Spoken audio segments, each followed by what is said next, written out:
Good day. I'm Bill Nesmith, the First Christian Church, Winchester's Adult Fellowship Bible Study. Currently, we're studying some of the books of the Old Testament found in the apocrypha. Why? For our edification and exposure to a wider range of biblical material used by the Christian community. Tobit is another of these books. Again, it is not found in the Hebrew Old Testament used traditionally by the Protestant community. However, it is in the Greek translation of the Old Testament, material that was widely used by the Jewish community even before Jesus' time and during Jesus' time. This Greek translation into Latin, of course, was widely used by all Christians until the Protestant Reformation. The book of Tobit is of canon status even today in the Roman Catholic and Orthodox Christian traditions, so it is widely known by many Christians. This book is considered to be fiction, but it has strong Old Testament theology woven into the story flow. Tobit is a man of strong faith and true fidelity to the laws of God as outlined in Deuteronomy. But the setting is outside of Israel, somewhere in the diaspora. The lead character, Tobit, and his family are of the tribe of Naphtali from the upper Galilean region. They have been dispersed and scattered by the Assyrians to Nineveh or thereabout as part of the removal of the lost 10 tribes of Israel. From this story, we gain insight into the diaspora of Israelite community between 500 and 200 BC. Even though he no longer can access the temple in Jerusalem, he is faithful to the laws of God, yet he suffers for his obedience, made blind and dependent upon his wife for livelihood, who quarrels with him often. He prays to die. Meanwhile, somewhere else in the diaspora, a young Israelite woman named Sarah, and from the same tribe as Tobit, prays to die. You see, she has lost 7 husbands, each of them on their wedding night. Much of the story flow is taken up by how God hears their prayers, because she too prays to die. And he sends an angel named Raphael to their rescue, yet they do not recognize him as anything other than a human figure, another man, just a good man. The theological message then being that God works miracles through people. This story is also about money, about a long journey, with some Middle Eastern romance thrown in, and some of the cultural norms that were prevalent in that society. What about the 7 marriages? 7 is a number with significant meaning here. It carries the idea of complete.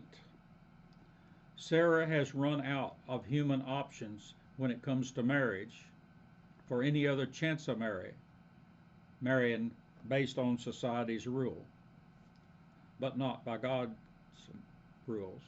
But God hears her prayer and intervenes using human figures, human elements, if you will, to solve her dilemma. She will marry Tobit's son for her 8th marriage. But Sarah's father has little faith and has his son-in-law's grave already dug before the wedding. But instead of a funeral, there is 14-day wedding banquet feast, and there's offspring and family and happy ever after to come. The author of the story envisions God's providence for humans working through angels, humans, natural products, money, and the events of the time.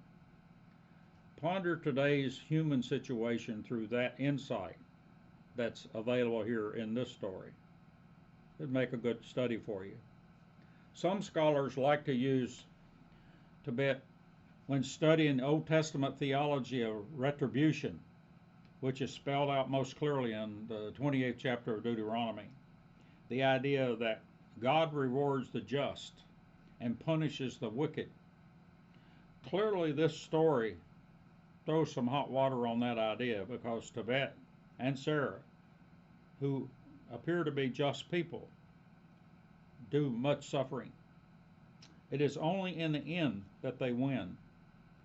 So in the real world, expect that the just and the good suffer also. It's part of the story. But expect God's blessings for the good in the end is the theological message here. Ponder the issues that arise as you study Tobit. A good family discussion during this time of quarantine would be those lessons that you can find in that story. How do we get to the New Testament theology, or how do we get New Testament theology to square with some of the theology that surfaces there? You might also note how it points out that as you read that story, you think, I've heard this before. I think this seems to relate to Job. How does it compare with Job if you're familiar with that story? What insight did you gather about the life of the Israelites in the diaspora, especially during this period in which, in the traditional Old Testament, we do not have much of a story there? That's one of the things we find in the apocryphal, is that history of that 200 to 300 year period or more, from 500 BC till Christ's time. In closing, a Jewish rabbi friend of mine once told me that he teaches this as the story relates to probably being circulated among the diaspora Israelites who were away from where they normally could worship, had given up hope, and this allowed them to remain faithful. Not unlike some of the story that we see in Ezekiel, which our class studied a couple of years ago.